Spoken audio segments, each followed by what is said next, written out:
It's a magic number. Yes, it is. It's a magic number.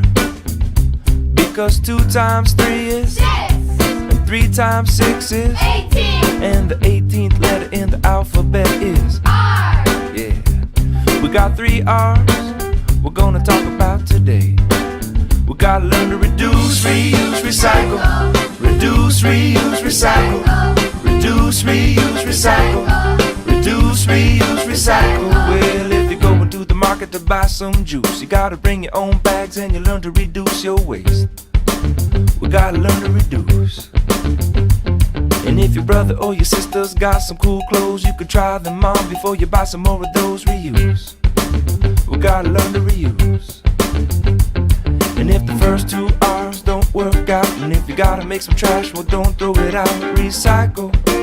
We gotta learn to recycle. We gotta learn to reduce, reuse, recycle. Reduce, reuse, recycle. Reduce, reuse, recycle. Reduce, reuse, recycle. Because 3, it's a magic number. Yes, it is. It's a magic